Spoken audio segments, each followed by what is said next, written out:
Hi guys, Jordan from P&P Campers. I'm just going to do a handover video on this 2016 Ford Transit camper conversion. So we've got the aftermarket alloy wheels on here with the centre forward caps, and to be fair, some really quite nice decals on the side of the van, all in really good condition. The van itself is lovely and straight, nothing nasty about that whatsoever. So we'll start under the bonnet. So on the left hand side we've got most of the sort of fluids that you want to keep on top of are over on this left hand side. So we've got the brake fluid reservoir here with a little overflow reservoir at the top here, washer fluid and power steering fluid. We've then got the air filter, sits inside this box just here at the top of the engine. The engine oil dipstick is this yellow one just down here to the right of that, and then you've got the actual engine oil filling point down there over on the left. You've then got, because the engine battery isn't under the bonnet, it's under the floor in the cab, or under the driver's seat potentially in the Transit. You've got a positive terminal for jump starting the vehicle just here. So if you want to jump start the van, positive terminal for it is just there. A decent earthing point. It does give you a little diagram telling you what it is. It's normally this little jacking point, or no, not jacking point, sorry, hoisting point. This engine hoisting point here is usually a decent earth for jump starting. Last bit is the engine coolant. So you can see there at the perfect level, just there below the maximum line, which is where you want it to be. So just behind the passenger door here we have got the diesel filling point just there. You do need the passenger door to be unlocked and open in order to open it up, because it's got a little cap that covers it over. I'm going to show you around the inside of the vehicle in just a minute, but I'm just going to nip around the outside first so we can see all the outside bits before we get in there. So again, as I said, the body itself is actually in really, really good condition. Nothing nasty that I can sort of see, nothing obvious. Paintwork is absolutely lovely all round. So we have got the little bull bar at the back. There are matching ones on the front as well, but this will just basically stop you from getting any sort of nasty bumps on the bodywork. The seats themselves have been nicely done with the correct colour fabric to match the outside of the vehicle, which is always a big plus as well. We've got lots of storage underneath this pull-out bed, including as well the diesel heater. So just be careful on that. If you are going to be putting things in here, just try and steer clear of the diesel heater as much as you can. Absolutely stacks of storage down here in this lower cupboard. You can pull this little cover down to cover that up if you want to. This cupboard just here, you have got a load of wires coming through the side wall. That is just because you've got the main power supply unit just here, which is a nice Sargent EC160. So these Sargent units are what they use in a lot of the top, that sort of high-end motorhome conversions. So always a good sign when you see one of these in a camper. So I'll run you through this whole thing in just a minute when we get in there, but as I say, I'll carry on around the outside for a minute. Your hookup point for the van is just down here on the rear offside. So if you want the mains power to be working on the vehicle, you will have to have that hookup plugged in, and that'll give you access to any mains sockets that might be in the vehicle, and any sort of, send power to the RCDs basically in here. Okay, so that's about all I can show you on the outside really. It's relatively straightforward. The inside is same as the outside really, nice and straightforward, but has been done with nice high quality parts. So we've got the standard kind of layout, which is like your sort of side kitchen with a fridge down here and your rock and roll bed, which really, really easily just pulls out towards you.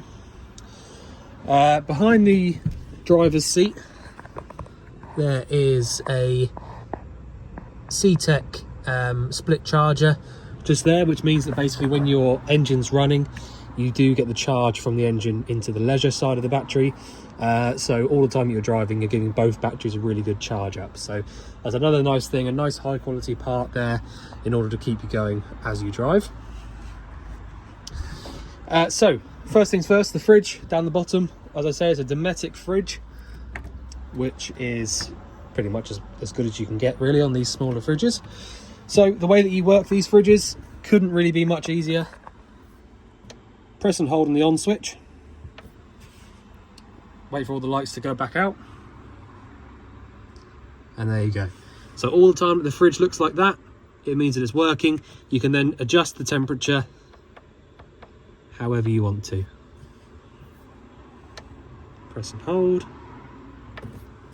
to turn it off. Freezer compartment at the top, and that's it.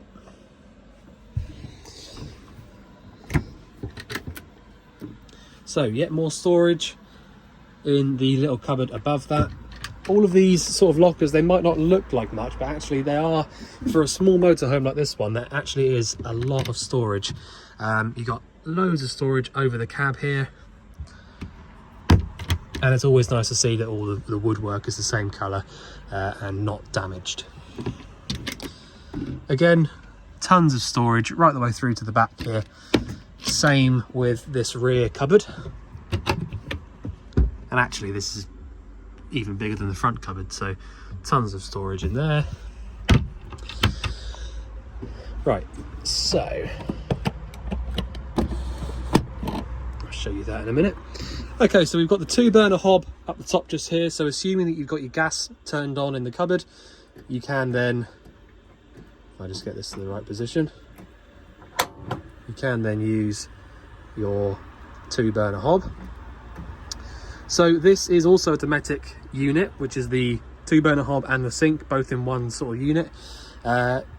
You've got a piezo ignition, which is this little button here, which is basically manually igniting. All right, so it's easy as that. And then when you finish using them, off like that. The only thing I do tend to run through with those as well, I mean, that's pretty straightforward, but just make sure, I mean, it does give you a little diagram telling you not to, but please don't put the lid down either on a flame that's lit, but especially when it's lit, but obviously when you've just turned these off as well, they are going to still be very, very hot. So just allow them to really cool down before you start putting the lid down as well. Otherwise you will run into sort of shattering lids and things like that. So just allow these to cool right down before you start trying to put the lid down, and it'll save you a lot of bother. The sink, there is on the control panel, which I'll get to in just a second, there is a switch on there that says pump. So in order to use the water and drag it through, you have to have the pump switch on. But there you go, just showing you that working. So sink and hob unit, nice and neat, all been fitted nicely. Yeah, there you go. So under here is one of the more important areas of this particular van. So we have had to fit the gas locker down here for you. So to make it sort of, sorry, I'm just getting down there so I can see it properly. To bring it all sort of up to regulations, up to today's standards, we have had to fit this gas locker. So really, gas needs to be fitted inside a metal case locker and have a nice seal so that if it does leak, it doesn't just leak into the vehicle basically. So LPG gas is heavier than air. So if there is a leak from anywhere in this entire vehicle, it will always sink, which is why you have to have these little dropout holes anywhere where there's gas fittings. So that's why we've had to fit this gas locker. To actually put the locker door back on, I'm going to show you how to use the bottle in just a sec, but to use the door, you've basically got a little hooky part at the bottom and a lock part at the top. So if I just put that over, it's sort of in place, put the hooky part over the bottom, push down a little bit, and then turn the knob there, that is now locked in position and the gas is secure. All right, so undo that, pull towards you, lift up, that will then turn take the locker door off. Right, so to use the actual gas itself, you've got the regulator sits on top of it, and you've got this little knob here at the outside. So anti-clockwise around to the left turns the bottle on, clockwise all the way in round to the right turns it all the way off. So you have to make sure that you turn that gas off before you start driving, and then make sure that you've got the locker door on as well. So I'll just do that. There you go. You have also got a gas isolator, which is the little yellow thing down there, for the 2-burner hob, as that is the only thing that works on gas in here. So if you wanted to isolate the gas from there, you can do it from there, but really you're better off just turning the bottle off, because it's the only thing that's run by gas anyway. We've also fitted a proper water tank just here. So the straps for that do come down underneath the bottle. So to remove this sort of bottle here, loosen off this strap, and then you'll be able to take it all the way out. The pipe that goes down and into the tank itself there is the actual pump, which sucks the water through to the tap. So you do have to make sure that that's in the tank all the way down to the bottom before you can use it. But yeah, that's it really. Right, I'm gonna leave these couple of bits down here on the floor. Even more storage over here to the right, and the paperwork for the vehicle is in here as well.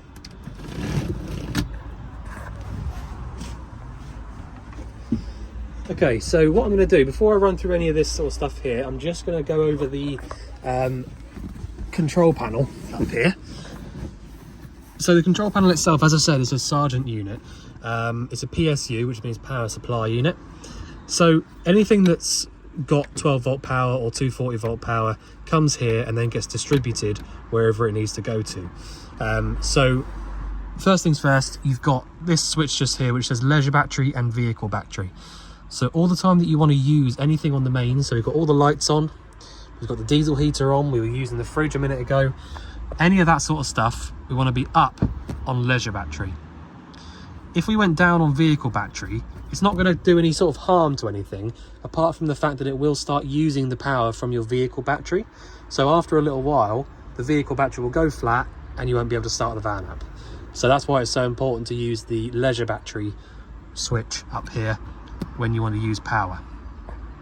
You've then got lights and aux. So lights, obviously lights, and your auxiliary power normally powers things like these little USB sockets and things like that. Water pump, self-explanatory, gives you sort of access to using the tap down there. And then you've got this little switch over on the left hand side which turns on and off the display to show you what voltage you've got in whichever battery you've got selected. So at the moment it's telling us we've got 12.4 volts in the leisure. 12 volt fuses at the top just here. It does tell you what each one of them does. So you've got fridge, pump, charger, lights and aux, and then permanent on the left hand side. And at the bottom we've got the 240 volt trip switches. So this is your main RCD on the left hand side, and then you've got MCBs to the right. Basically, if you want to use your battery charger, leave this one switched on so that when you plug the hook up in, the battery charger will come on and your voltage should go up to something closer to 14 volts. It does tell you here what decent voltage is. So good voltage is between 12.2 and 14.4, and then so on. So that is the control panel just there, super easy to use. And the last bits that I've got to run you through, just get it out, is this section over here. So there's not really much to this section, but I will run you through it obviously. The main thing really is the diesel heater instructions.